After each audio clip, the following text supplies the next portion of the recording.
Assalamualaikum warahmatullahi wabarakatuh. Selamat berjumpa dengan saya, Pak Dayat, guru ekonomi sekaligus wakil kepala sekolah bidang kurikulum. Bapak ucapkan terima kasih kepada kalian yang sudah diterima di SMA Negeri 35 Jakarta. Mari kita memulai sesuatu yang baru untuk menyongsong kesuksesan kalian di masa yang akan datang. Walaupun pertemuan pertama ini secara tidak langsung dalam arti daring, tapi mudah-mudahan tidak akan mengurangi maknanya. Dalam pertemuan ini, kalian akan diberikan materi tentang kurikulum 2013 dan cara belajar. Materi ini sangat penting untuk kalian pahami, untuk kalian ketahui, agar ketika belajar di SMA Negeri 35 Jakarta bisa lancar. Baiklah, kita mulai. Pemerintahan sekarang di bawah kepemimpinan Presiden Jokowi memiliki kebijakan umum dalam pembangunan pendidikan dan kebudayaan.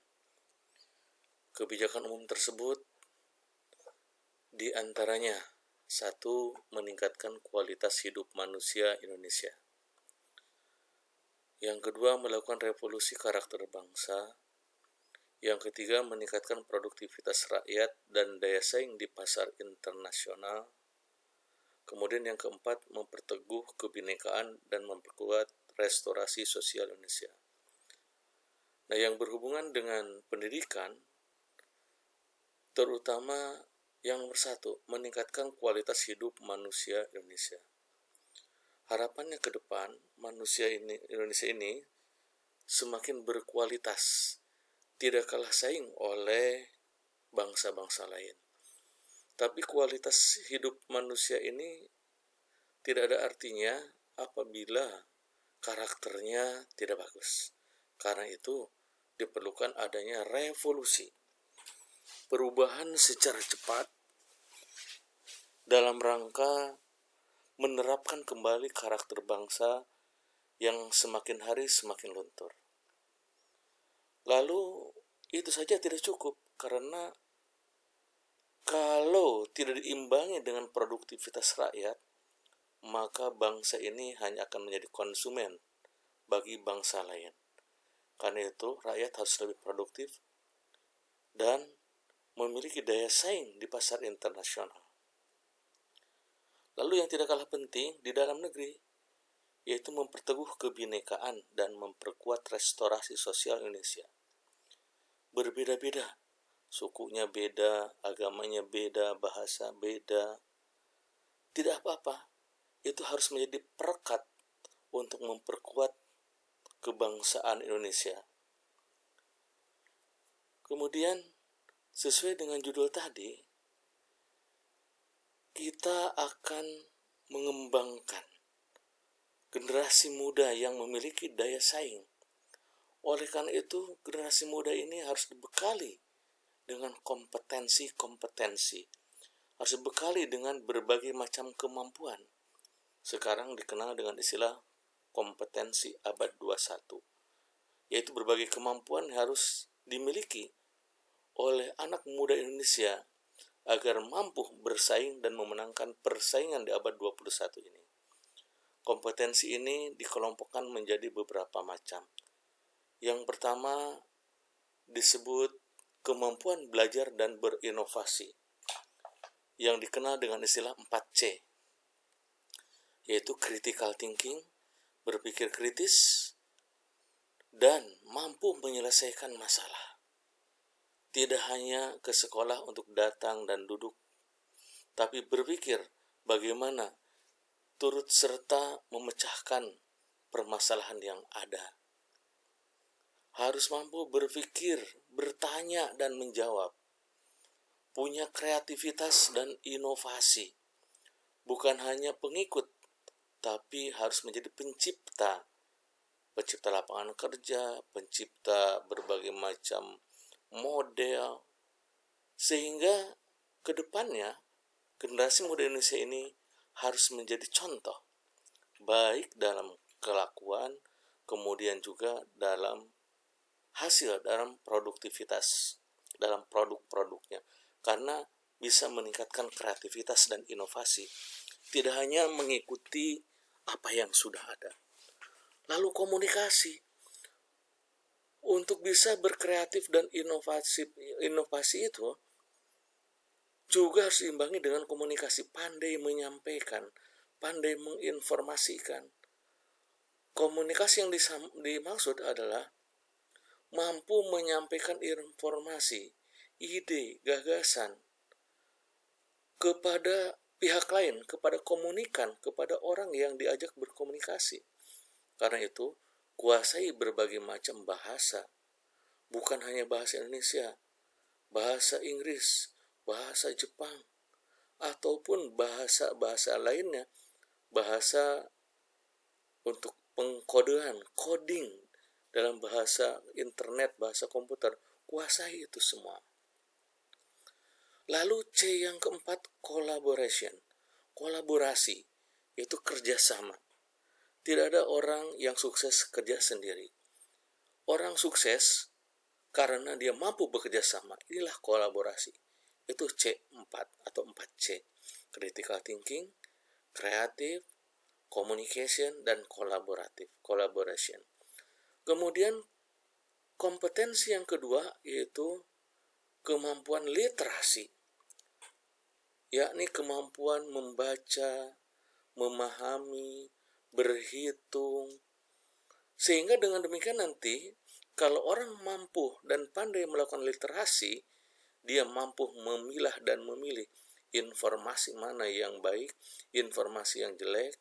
Yang baik akan diambil, yang jelek akan tersaring dengan sendirinya. Media yang digunakan juga begitu, mampu memilih dan memilah media mana yang bisa bermanfaat, diambil, dimanfaatkan. Yang tidak bermanfaat dibuang. Lalu juga literasi teknologi, mampu menggunakan, mampu memanfaatkan teknologi yang betul-betul sesuai dengan karakter, teknologi yang betul-betul bisa bermanfaat untuk semua orang. Nah, apabila 4C atau C4 tadi sudah dikuasai, literasi sudah dipahami, maka jangan lupa kecakapan hidup harus ditingkatkan. Yaitu kecakapan-kecakapan yang bisa menopang untuk hidup dan kehidupan kita, baik di masa yang akan datang maupun masa sekarang. Nah, kecakapan hidup ini harus mampu fleksibel dan adaptabilitas, artinya bisa disesuaikan dengan perkembangan zaman. Jangan kaku. Lalu inisiatif dan mandiri. Ciptakan sesuatu yang baru. Selama itu untuk kebaikan, selama itu untuk kemaslahatan. Kemudian interaksi lintas sosial budaya. Jangan menutup diri. Jangan bergaul hanya dengan sukunya sendiri, dengan agamanya sendiri, tapi lintas sosial budaya. Ini makna dari Bhinneka Tunggal Ika pada di yang dijelaskan tadi. Kemudian produktivitas dan akuntabilitas, lebih produktif, banyak menghasilkan. Lalu akuntabilitas, bisa dipercaya. Jangan produktif tapi hasil bohong, hasil korupsi. Nah, itu berarti produktif tapi tidak akuntabel. Tapi bagaimana kalian harus menjadi manusia-manusia yang produktif dan akuntabel. Manusia-manusia yang pandai menghasilkan sesuatu yang baru dan dapat dipercaya. Lalu jadilah pemimpin yang bertanggung jawab. Karena jadi pemimpin tapi tidak tanggung jawab, itu namanya mengkhianati rakyat. Hanya pemimpin yang bertanggung jawablah yang akan memajukan bangsa ini ke depan. Nah itu 4C, kemampuan literasi, kecakapan hidup. Tiga-tiganya akan lebih bermanfaat, akan lebih bermakna apabila ditopang oleh karakter,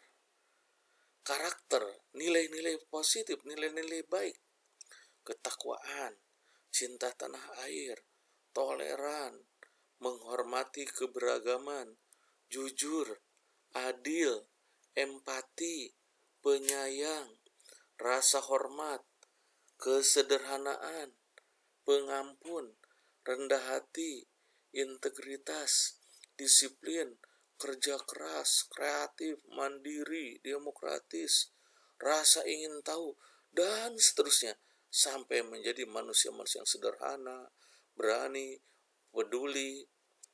Nah, kemudian juga peduli lingkungan. Ini semuanya sebagai karakter yang harus dipegang teguh oleh generasi muda agar mampu memenangkan persaingan.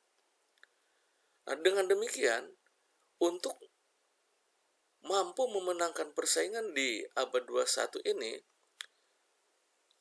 seluruh pelajaran yang kalian pelajari, mulai dari pendidikan agama dan budi pekerti, PKN, dan seterusnya, sampai dengan pendidikan jasmani, olahraga, dan kesehatan, konteksnya, isinya tidak boleh terlepas, tidak boleh jauh dari NKRI, demokrasi, keberagaman, Sustainable Development Goal, atau tujuan pengembangan untuk masa yang akan datang. Kemudian juga HAM, hak asasi manusia, kualitas hidup, dan lingkungan. Ini isi dari buku-buku yang kalian pelajari. Isi buku ini di dalamnya juga harus mencerminkan kompetensi, mencerminkan kemampuan, karakter, baik itu karakter numerasi, mampu menghitung, literasi, berpikir kritis, kolaborasi, kreatif, dan komunikasi. Ini semuanya harus kalian kuasai agar kalian mampu memenangkan persaingan di abad 21 ini. Lalu, sekarang kita berbicara tentang belajar. Apa itu belajar? Nah, pasti kalian sudah punya pendapat belajar itu apa. Sekarang kita lihat. Belajar dapat diartikan usaha memperoleh kepandaian atau ilmu pengetahuan. Jadi belajar itu harus diusahakan. Karena sebagai manusia biasa, tidak mungkin memperoleh kepandaian atau ilmu pengetahuan tanpa usaha. Nah, usaha untuk memperoleh kepandaian atau ilmu pengetahuan itulah yang disebut dengan belajar. Lalu belajar juga bisa berarti berlatih, meningkatkan keterampilan, berlatih olahraga. Itu bagian dari belajar. Berlatih menyulam, menjahit, memasak. Dari hasilnya belajar akan mengakibatkan adanya perubahan tingkah laku atau tanggapan yang disebabkan oleh pengalaman. Tidak mungkin tingkah laku berubah kalau tidak belajar. Perubahan tingkah laku dari yang jelek menjadi baik, dari yang baik semakin baik, itulah hasil belajar. Nah, bagaimana cara belajar yang baik? Inilah prinsip-prinsip belajar. Yang pertama, bahwa belajar itu memerlukan dorongan dan motivasi. Untuk bisa menghasilkan sesuatu yang baik, perlu ada dorongan. Kalau dalam bahasa kita, perlu ada iming-iming. Kalau dulu waktu masih kecil, mungkin kalian diberikan motivasi oleh orang tua kalian. Kalau nilai bagus, akan dibelikan sepeda. Kalau nilai bagus, akan diberikan es krim. Itu bagian dari dorongan dan motivasi. Nah, ketika kamu SMA, dorongan dan motivasi ini tidak selalu datangnya dari luar. Bisa juga datangnya dari diri kalian. Di antaranya apa? Motivasi untuk mengejar cita-cita. Karena itu, siapkanlah cita-cita kamu. Buatlah cita-cita sebaik-baiknya. Dan untuk mencapai cita-cita itu, ditopang oleh belajar dengan sebaik-baiknya juga. Ini akan mendorong untuk belajar lebih tekun. Lalu, memusatkan perhatian pada yang dipelajari. Ketika belajar, pusatkan perhatian kepada apa yang dipelajari. Jangan ketika belajar matematika, kalian masih main HP. Itu namanya tidak memusatkan perhatian. Tapi pusatkan, supaya apa yang diajarkan oleh guru, apa yang dipelajari itu betul-betul meresap ke dalam hati, ke dalam jiwa, diterima oleh akal. Lalu berusaha mengerti sebelum dihafal. Pelajaran apapun usahakan mengerti. Kalau menghafal mungkin bisa saja, tapi menghafal sifatnya sementara, kemudian lupa. Tapi kalau mengerti, umumnya akan tahan lama. Lalu bisa juga membaca berulang-ulang. Kalau mau ulangan tuh, baca buku berulang-ulang. Pertama baca secara utuh, kemudian siapkan stabilo atau pulpen. Yang penting garis bawahi. Lalu berikutnya ketika membaca, tidak baca semuanya, tapi yang di stabilo atau yang di garis bawahi saja. Itu akan lebih efisien. Lalu meyakini bahwa semua pelajaran yang diterima akan berguna pada masa yang akan datang. Kenapa ada pelajaran yang disuka? Kenapa ada yang tidak disuka? Umumnya karena nomor 5 ini. Karena tidak tahu apa kegunaan untuk masa yang akan datang. Seandainya kalian tahu kegunaan dari suatu pelajaran, maka kalian akan belajar dengan sungguh-sungguh. Karena tahu manfaatnya untuk masa yang akan datang. Ada juga yang kegunaan untuk masa sekarang. Pahami dulu itu. Lalu yang keenam, belajar juga perlu istirahat. Jangan terus-terusan belajar. Karena otak manusia itu ada batasnya. Belajar misalnya mentang-mentang mau ulangan dari habis maghrib sampai jam 12 malam. Umumnya itu bukan tambah paham, tapi yang ada akan jadi sakit. Bila perlu belajar itu cukup 2 jam, kemudian istirahat, belajar lagi 2 jam, istirahat. Itu lebih bagus daripada terus-terusan. Nah, kemudian hasil belajar suatu mata pelajaran dapat dimanfaatkan untuk mata pelajaran lainnya. Maksudnya, kalau kamu sudah belajar, katakan saja misalnya belajar belajar ekonomi. Kalian merasa belajar ekonomi enaknya habis maghrib sampai jam 8. Kenapa? Karena pada saat itu mata masih segar. Nah, bisa juga waktu tersebut dimanfaatkan untuk belajar yang lainnya. Belajar geografi, belajar sejarah. Untuk yang IPA belajar biologi mungkin.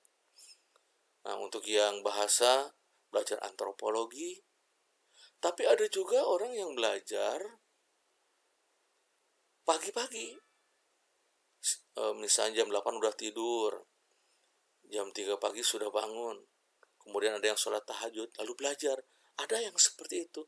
Silakan selama itu untuk dapat meningkatkan pemahaman terhadap suatu pelajaran, silakan dilakukan. Kalau bisa untuk satu pelajaran, berarti bisa juga untuk pelajaran yang lain. Kemudian, ini yang tidak kalah pentingnya. Yang dapat menghambat belajar harus dihindari. Apa saja?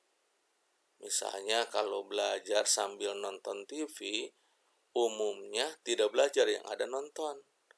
Berarti kalau belajar jangan sambil nonton TV. Kalau belajar sambil main HP, umumnya tidak belajar tapi main HP.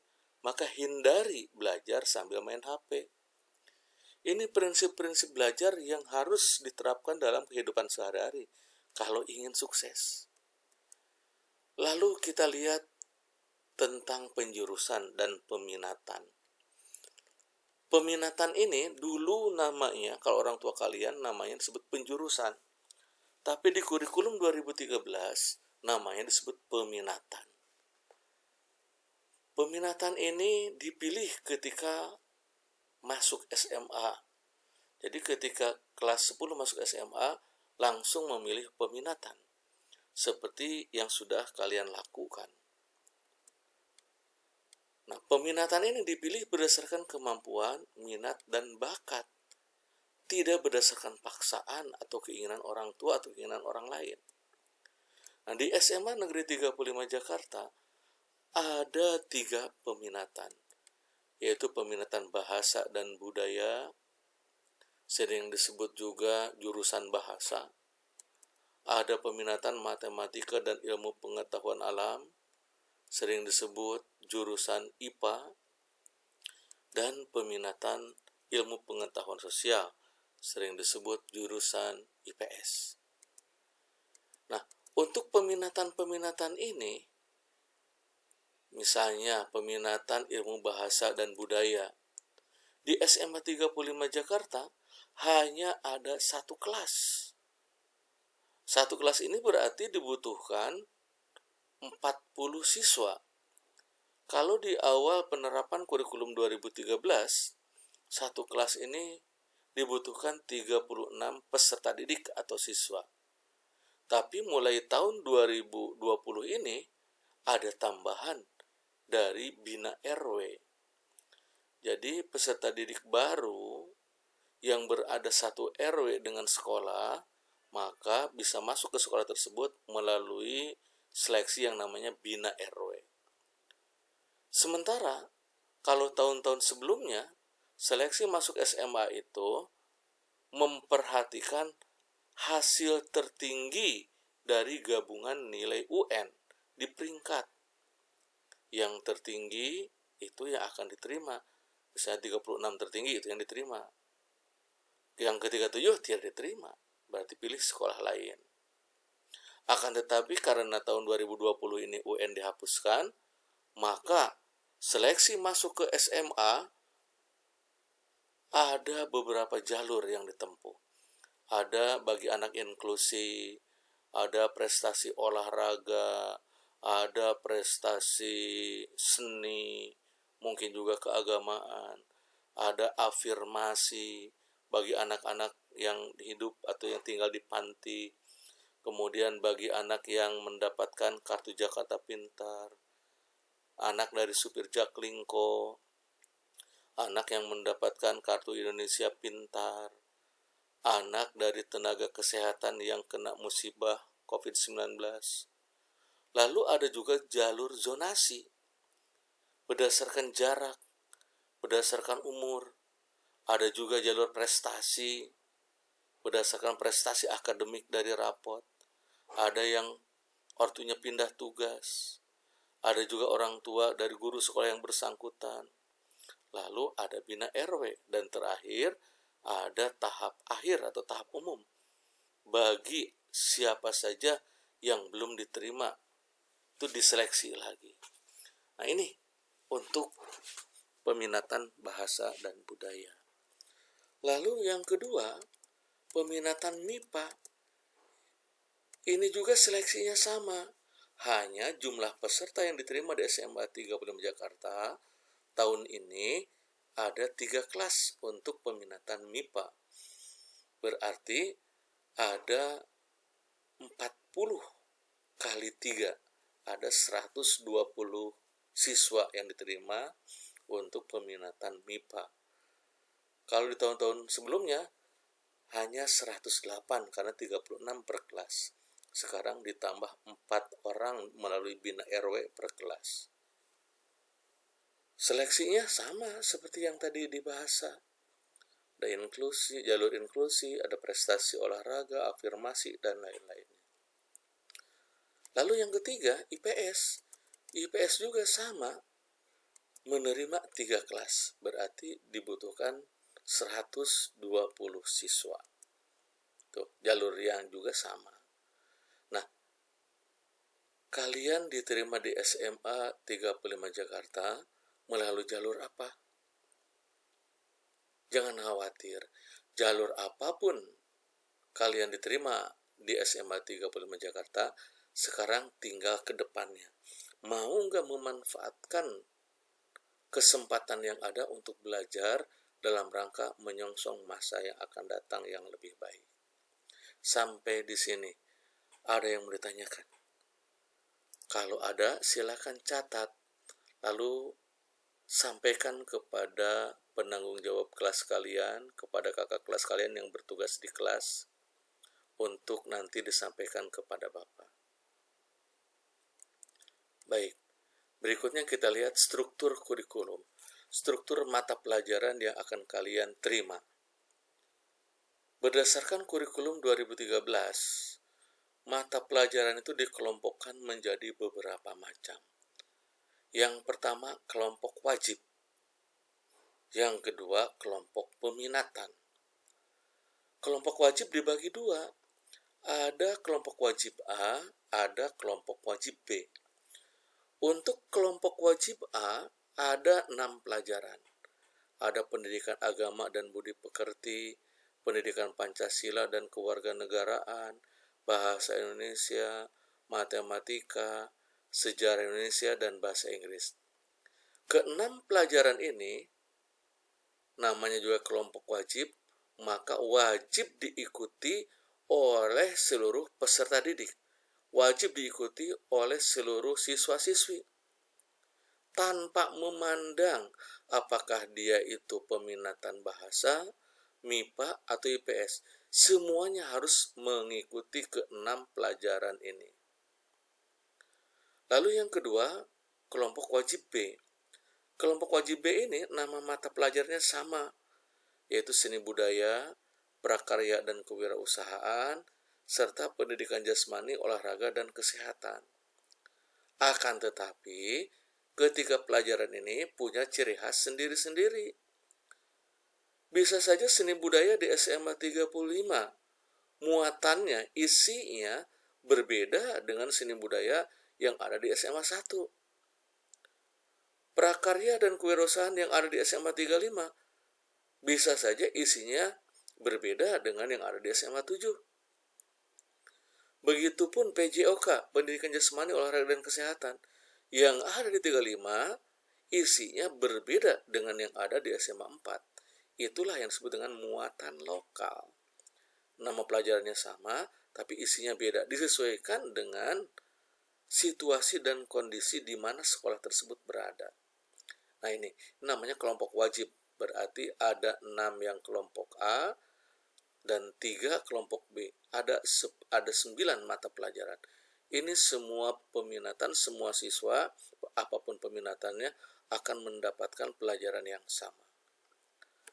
Lalu berikutnya disebut kelompok peminatan. Nah, lihat, kelompok peminatan ini beda-beda. Untuk yang MIPA, ada mata pelajaran matematika, biologi, fisika, dan kimia. Ini khusus untuk yang MIPA. Untuk yang IPS, ada geografi, sejarah, sosiologi dan antropologi, serta ekonomi. Ini khusus untuk peminatan IPS. Sementara untuk peminatan bahasa, ada mata pelajaran bahasa dan sastra Indonesia, bahasa dan sastra Inggris, bahasa dan sastra asing lainnya, serta antropologi. Nah, di SMA Negeri 35 Jakarta, bahasa dan sastra asing lainnya adalah bahasa Jepang. Nah, jadi 4 pelajaran ini tiap-tiap peminatan berbeda.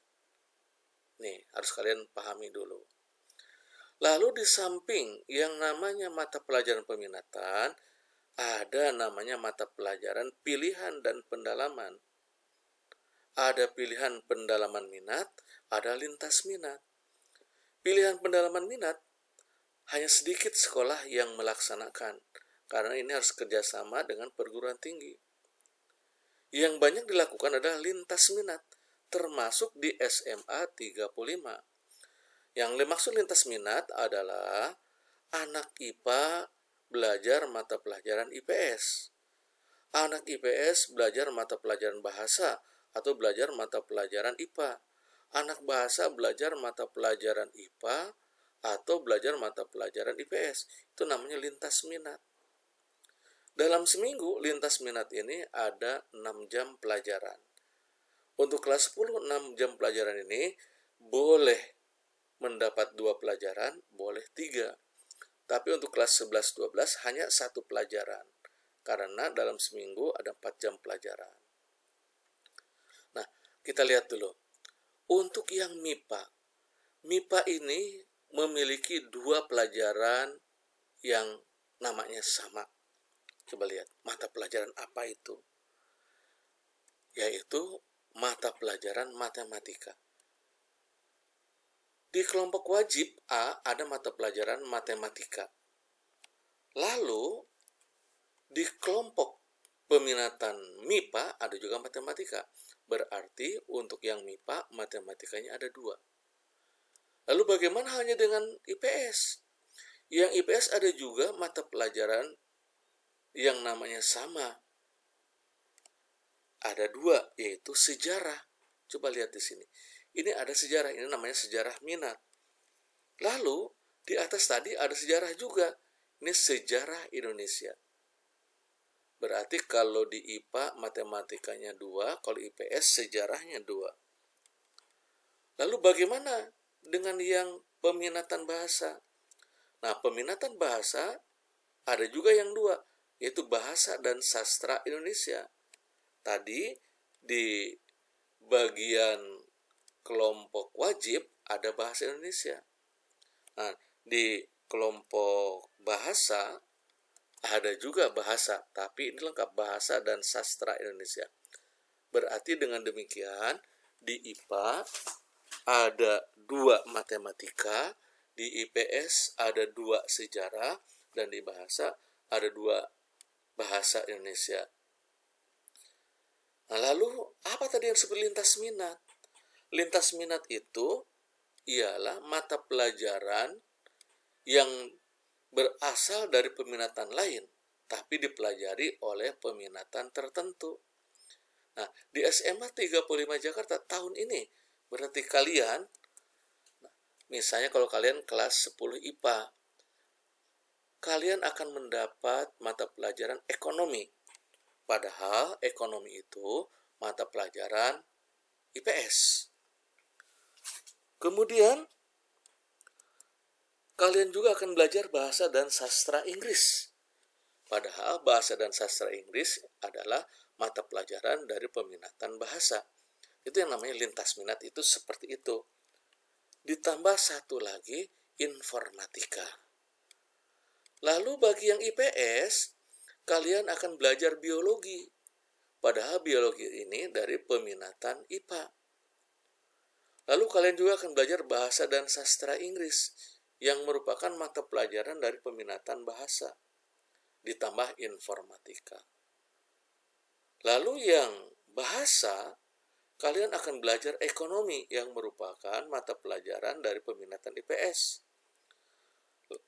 Lalu akan belajar sosiologi dari peminatan IPS juga, serta belajar informatika. Ini di kelas 10. Bagaimana di kelas 11-nya? Nah, sengaja di sini Bapak kasih tanda bintang. Nah, yang dikasih tanda bintang itu adalah mata pelajaran yang akan lanjut ke kelas 11 dan 12. Ini artinya anak 10 IPA nanti kalau naik ke kelas 11 akan belajar ekonomi lagi. Tapi bahasa dan sastra Inggris dan informatika tidak belajar, hanya ekonomi lintas minatnya. Untuk yang IPS, kalau naik ke kelas 11 akan belajar lintas minatnya biologi. Dan yang bahasa akan belajar lintas minatnya sosiologi. Nah, itu tentang struktur pelajaran. Sekarang kita lihat tentang hasil belajar. Di kurikulum 2013, ada 3 penilaian yang berpengaruh terhadap kompetensi. Yang pertama yaitu penilaian untuk kompetensi pengetahuan. Kemudian yang kedua, penilaian untuk kompetensi keterampilan. Dan yang ketiga, penilaian untuk kompetensi sikap. Nah, semuanya berpengaruh terhadap penilaian hasil belajar yang sering kita lihat dalam rapot. Nah, penilaian hasil belajar ini sangat bermanfaat atau berfungsi untuk yang pertama, evaluasi diri terhadap kinerja siswa. Nah, jadi bagi guru, fungsi dari penilaian hasil belajar adalah evaluasi diri terhadap kinerja siswa. Kalau anak banyak yang nilainya jelek, berarti guru harus mengevaluasi diri. Apanya yang salah di situ? Lalu perbaiki. Lalu fungsi yang kedua, bahan pertimbangan dalam meningkatkan motivasi belajar siswa. Bahan pertimbangan, guru juga harus banyak memberikan motivasi. Pertimbangan-pertimbangannya bisa dilihat dari nilai. Kemudian sebagai umpan balik dalam perbaikan proses belajar mengajar. Lagi-lagi buat guru. Kalau banyak siswa yang nilainya jelek, berarti perlu perbaikan dalam proses belajar mengajarnya. Lalu penilaian hasil belajar juga menentukan kenaikan kelas.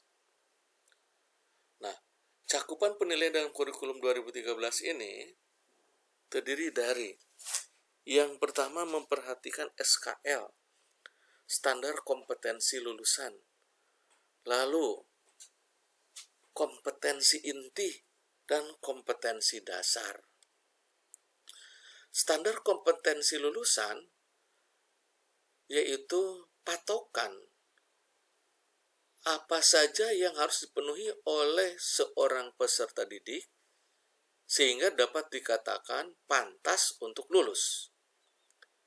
Yang pertama kita dilihat dari sikapnya, memiliki perilaku sebagai orang yang beriman, berakhlak mulia, percaya diri dan bertanggung jawab dalam berinteraksi secara efektif dengan lingkungan sosial dan alam, serta dalam menempatkan dirinya sebagai cerminan bangsa dalam pergaulan dunia. Lalu keterampilannya memiliki kemampuan pikir dan tindak yang efektif dan kreatif dalam ranah abstrak dan konkret, terkait dengan pengembangan diri dari yang dipelajarinya di sekolah sesuai dengan bakat, minat, dan kemampuannya. Lalu bagaimana pengetahuannya? Memiliki pengetahuan prosedural, langkah-langkah dari pelajaran, dan metakognitif, prakteknya dalam keseharian, dalam ilmu pengetahuan, teknologi, seni, budaya, humaniora, wawasan kebangsaan, kenegaraan, dan peradaban.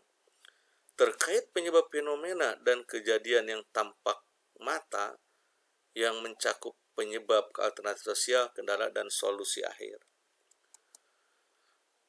Nah, standar kompetensi lulusan ini harus mencakup proses dalam hal sikap misalnya.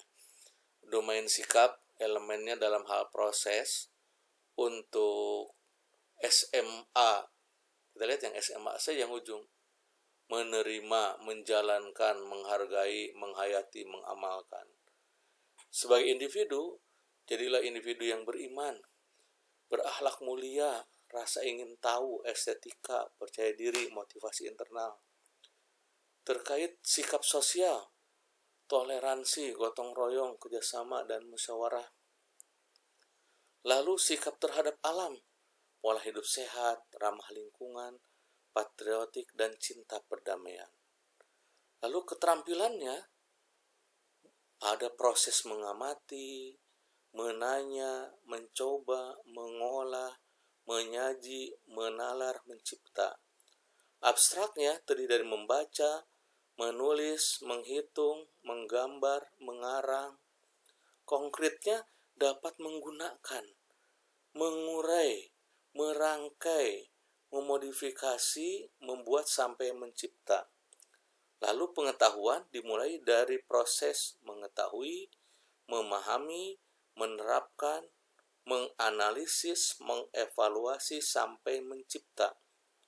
Objeknya berupa ilmu pengetahuan, teknologi, seni, dan budaya. Sedangkan subjeknya ada manusia, bangsa, negara, tanah air, dan dunia. Oleh karena itu, standar kompetensi lulusan ini diharapkan mampu menciptakan pribadi-pribadi yang sesuai dengan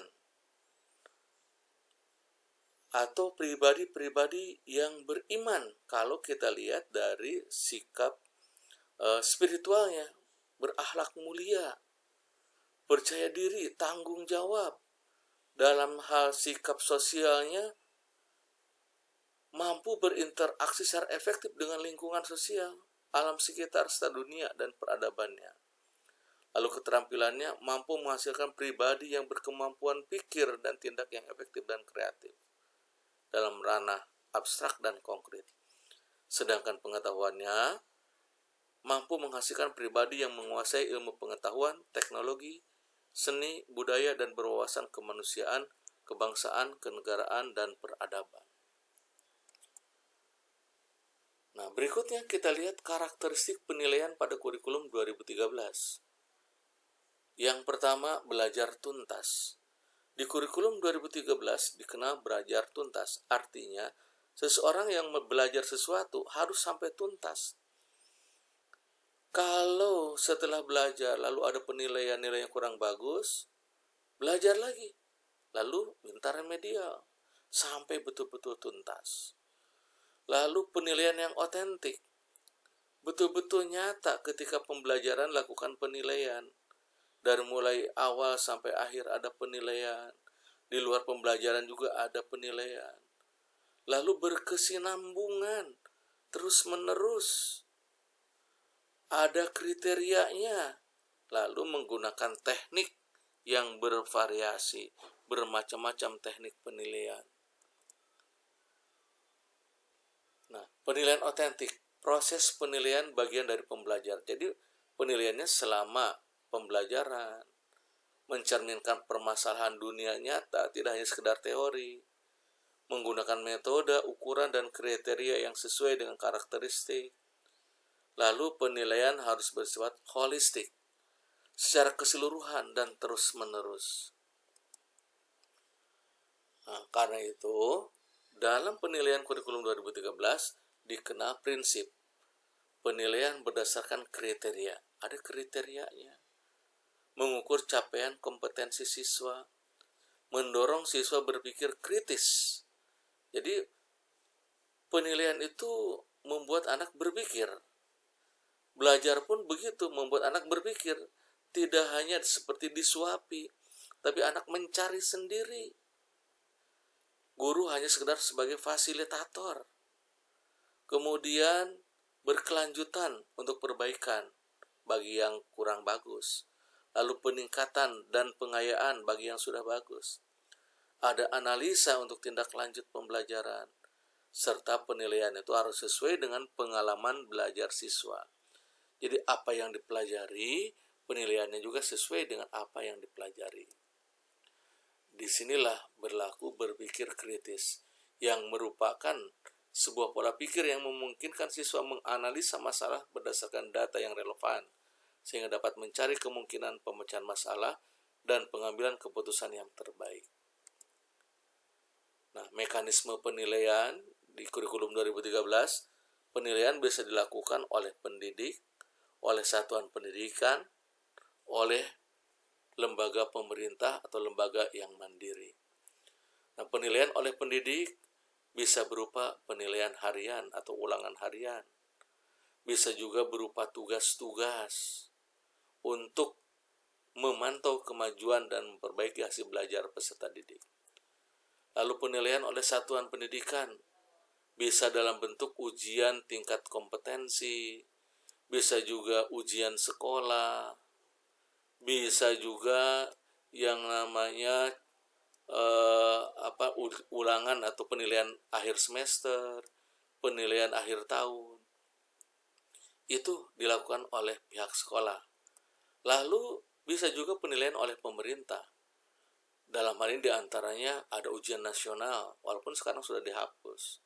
Ada ujian mutu tingkat kompetensi, ada AKM, asesmen kompetensi minimum. Itu dilakukan oleh pemerintah. Nah, bahkan di kurikulum 2013 memungkinkan yang menilai itu tidak hanya guru, sekolah, dan pemerintah, bahkan siswa pun ikut menilai melalui penilaian diri dan penilaian antar teman. Nah, kemudian kita lanjut nih. Bermacam-macam penilaian, ada tes tertulis, lisan, penilaian unjuk kerja, penilaian produk, penilaian proyek, observasi, penilaian antar teman, penilaian diri, sampai dengan jurnal.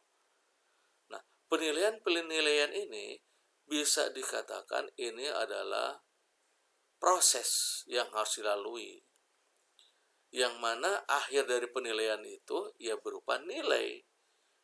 Nilai-nilai ini dikumpulkan sehingga menjadi bahan sebagai input untuk diolah, input untuk dijadikan bahan menyusun laporan hasil belajar atau disebut juga rapot. Nah, ini ada cakupan materi penilaian. Ada yang namanya penilaian harian.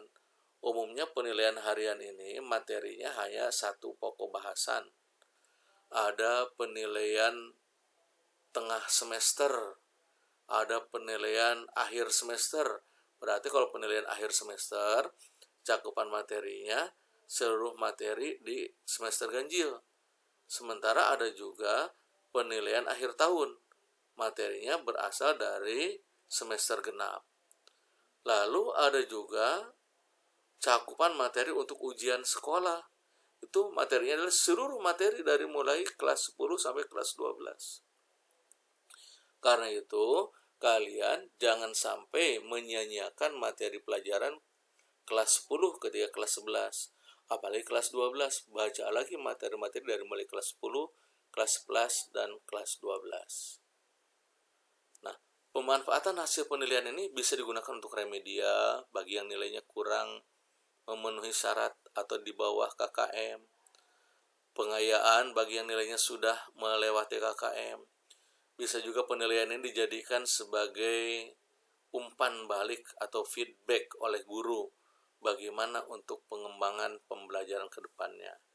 Bisa juga dimanfaatkan oleh sekolah dalam rangka mengambil suatu keputusan dan kebijakan. Nah, penilaian-penilaian ini kita lihat satu-satu. Yang pertama ada penilaian sikap. Penilaian sikap dikelompokkan jadi dua, ada penilaian sikap spiritual, ada sosial.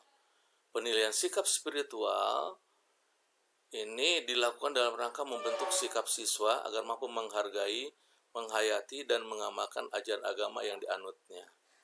Sementara penilaian sikap sosial dilakukan untuk membentuk sikap sosial siswa yang mampu menghargai dan menghayati perilaku jujur, disiplin, tanggung jawab, peduli, santun, dan percaya diri dalam berinteraksi secara efektif dengan lingkungan sosial dan lingkungan alam di mana mereka berada.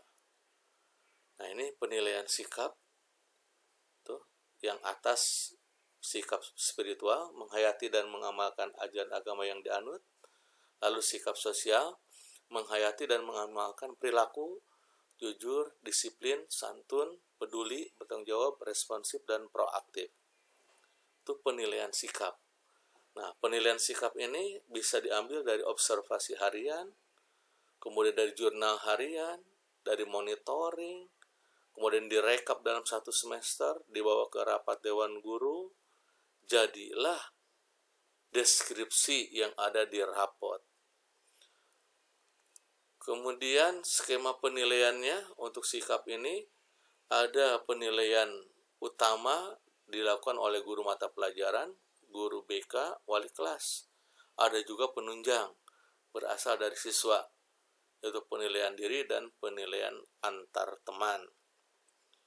Nah, format observasi sikap yang bisa dilakukan oleh guru, contoh seperti ini, misalnya nomor 1, tanggal sekian, nama siswa apa, catatan perilakunya, menemukan dompet dikembalikan, misalnya berarti itu butir sikapnya jujur, tindak lanjut dapat pujian. Atau bisa juga ada anak yang berantem, misalnya si A dengan si B berantem, catatan perilakunya berarti butir sikapnya apa, misalnya di situ tentang ketidakjujuran. Nah, tindak lanjutnya dinasihati. Nah, itu contoh format observasi sikap. Lalu untuk pengetahuan bisa berupa tes tertulis, bisa tes lisan, bisa penugasan. Keterampilan bisa praktek, bisa proyek, bisa portofolio. Nah, di akhir dalam rapot penilaian akhir sikap akan berbunyi seperti ini. Predikatnya itu mulai dari sangat baik, baik, dan cukup atau kurang. Tapi umumnya baik.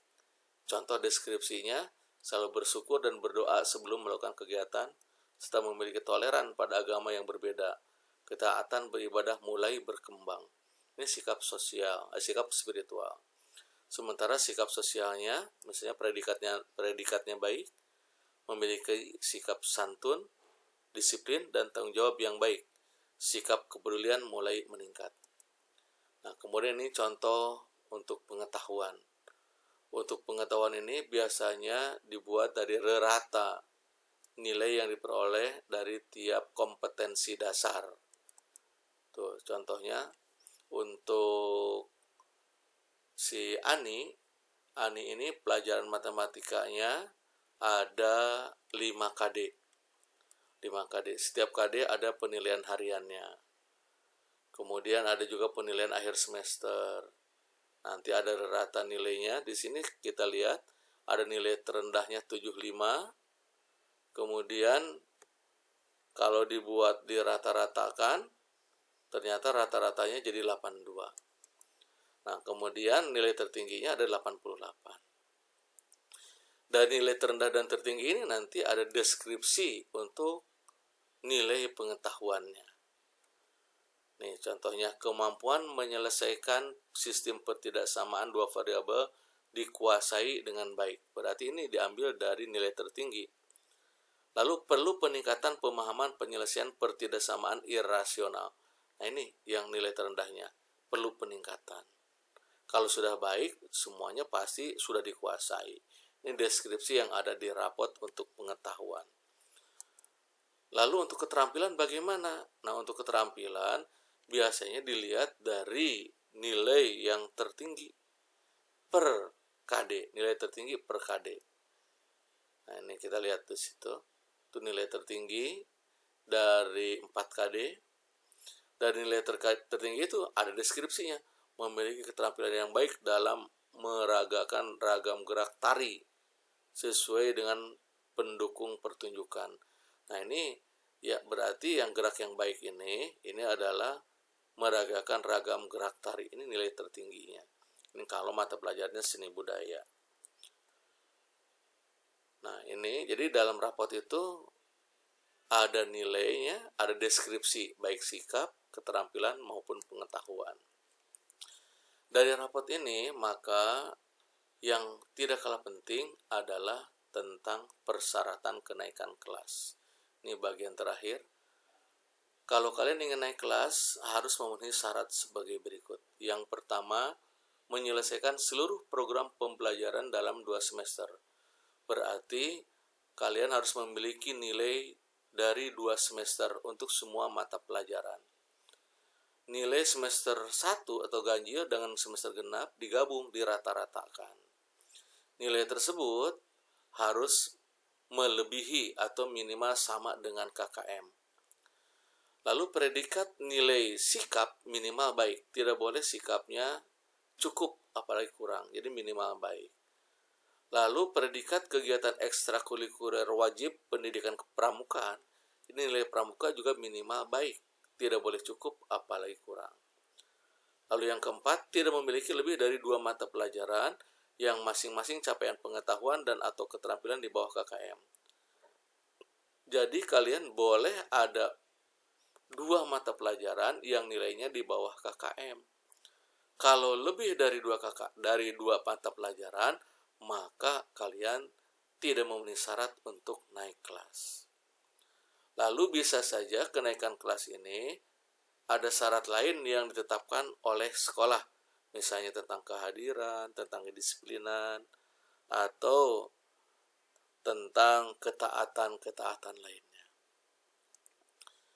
Nah, ini materi yang Bapak bisa sampaikan. Selanjutnya ada tugas individu yang harus kalian kerjakan. Jawabannya silahkan sampaikan kepada penanggung jawab kelas masing-masing. Yang pertama, pelajaran apa yang paling tidak disukai? Berikan alasan. Yang kedua, pelajaran apa yang paling disukai? Lalu alasannya apa?